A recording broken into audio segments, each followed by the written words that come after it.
안녕하세요. 네오젠 과학학원에서 중학교 2학년 담당하고 있는 강사 이유진입니다.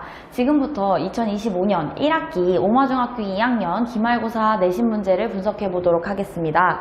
이제 오마중학교 같은 경우 전체 난이도는 중상 정도로 총 객관식 23문제, 논술형 2문제로 총 25문제가 출제가 되었습니다. 이제 주어진 문항수는 적당했다고 생각이 되나 주어진 지문과 자료가 굉장히 길었고요. 그래서 꼼꼼한 자료 해석 능력이 필요했습니다. 그래서 이 긴 지문을 주어진 시간 내로 읽고 풀어내는 능력이 중요했다고 생각이 됩니다. 평소에 오마중 기출문제와 크게 다르지 않았고요. 그래서 성실하게 공부하고 문제를 이제 시간 내로 풀어내는 연습을 충분히 했다면 고득점이 가능했을 거라고 생각이 됩니다. 이제 정확하고 제대로 된 암기뿐만 아니라 문제를 읽고 해석하는 능력도 굉장히 특별하게 많이 필요했고요. 그래서 난이도가 굉장히 상급은 아니었지만 변별력을 나타내는 문제들이 꽤나 많이 출제가 되었습니다. 그래서 여러 가지 선지와 상황들이 주어져 있어서 학생들이 헷갈릴 만한 문제들이 꽤 많이 있었다고 생각이 됩니다. 그래서 범위는 3단원 태양계, 지구과학 파트와 4단원 식물과 에너지, 이제 생명 파트에서 출제가 되었고요. 그래서 총 태양계 15문제, 그리고 식물과 에너지 10문제 출제가 되었습니다. 각각 단원에서 한 3, 4문제 정도씩 변별력을 나타내는 어려운 문제가 출제가 되었습니다. 그래서 대표 문제 분석을 한번 해보도록 하겠습니다. 4번 문제를 한번 보시면요. 지구 둘레 측정에 대한 정확한 이해가 필요했던 문제입니다. 그래서 지구의 둘레를 구하는 식과, 그래서 각각의 요소가 의미하는 바를 헷갈리지 않고 계산할 수 있어야 합니다. 7번 문제를 보시면 달의 위상 변화에 대한 대표적인 문제입니다. 그런데 이 자료가 약간 변형돼서 나왔고요. 그렇기 때문에 그냥 달달달달 암기하는 게 아닌 태양, 지구, 달의 상대적인 위치에 따른 달의 위상 변화에 대한 정확한 이해가 필요했다고 생각됩니다. 그래서 8번 문제를 보시면 별자리 연주운동 탐구활동에 대한 문제입니다. 연주운동을 그냥 물어보는 문제지만 지문 자체가 조금 길어서 학생들이 좀 당황을 했을 거라 생각이 되고요. 별자리의 연주운동 방향, 그리고 그 연주운동에 대한 원인에 대한 이해와 암기가 필요했던 문제라고 생각이 됩니다. 그래서 15번을 다음에 보시면요. 이제 하늘에 떠 있는 별자리가 쭉 나와 있는데요. 그 자료를 보고 이제 별자리의 겉보기 운동 결과, 일주운동과 연주운동의 결과를 도출해낼 수 있었어야 된다고 생각됩니다.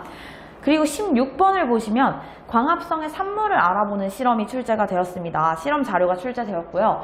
이제 이 실험에서의 조작 변인과 이 실험에서의 통제 변인이 무엇인지, 이 조작되는 변인들을 알고 이것들을 조작했을 때 결과는 어떻게 나오는지에 대해서 생각을 하고 있었어야 됩니다. 이렇게 어떻게 실험을 구성하는지 이해해야 된다고 생각됩니다. 18번은 이제 가장 어려웠던 문제 중에 하나인데요. 대표적인 B2B 용액 4단원 생명실험 문제입니다. 그렇지만 이제 처음 B2B 용액에 색깔을 주지 않았어요. 이제 원래 문제를 조금 변형하신 거죠. 그렇기 때문에 실험 결과를 보고 이제 주어진 상황에 대해서 결과를 보고 처음 상황에 대한 역추론이 필요했던 문제입니다. 그래서 평소에 깊게 생각을 하지 않았다면, 문제를 풀 때 깊게 생각하지 않았다면 당연히 틀릴 만한 문제였고요. 틀릴 가능성이 굉장히 높은 문제였습니다. 그래서 20번으로 넘어가겠습니다. 20번은 빛의 세기에 따른 광합성량을 알아보는 실험이었고요. 실험 자료가 출제가 되었고요. 실험 과정과 결과를 꼼꼼하게 비교해서 각각의 요소들이 나타내는 바를 알고 있었어야 되는 문제입니다. 실험 그 자체도 이해하고 있었어야 됐고요. 논술형 1번도 굉장히 변별력을 나타내는 문제였는데요. 전체적인 광합성 반응에 대한 문제였습니다. 그래서 광합성의 자료와 광합성의 결과물, 그리고 그 결과물이 어떻게 재정되는지, 그리고 밤이 되면 그 결과물이 어떻게 이동하는지에 대한 자료에 대한 자료가 출제되었고요. 각각 녹말, 설탕, 포도당의 관계와 그 반응성, 그 크기에 대한 설명까지 하나하나 꼼꼼하게 됐어야지 감점 당하지 않고 정확하게 점수를 다 받을 수 있다는 문제입니다. 그렇기 때문에 난이도가 있었다고 생각이 되고요. 이제 오마중 같은 경우는 항상 문제 수준이 조금 난이도가 어느 정도 있는 수준으로 나오고 있습니다. 그래서 이번 2학기에도 그렇게 나올 거라고 생각돼서 그렇게 준비가 되고 있고요. 1학기에서 꼼꼼히 학원의 커리큘럼을 따라온 친구들은 거의 다 전부 다 좋은 결과를 맞았습니다. 그래서 2학기에도 학원의 커리큘럼을 따라서 성실하게 공부한 친구들은 좋은 결과를 맞을 수 있을 거라고 예상이 됩니다. 이상 오마중학교 2학년 1학기 기말고사 내신 대비 리포트를 마치도록 하겠습니다. 감사합니다.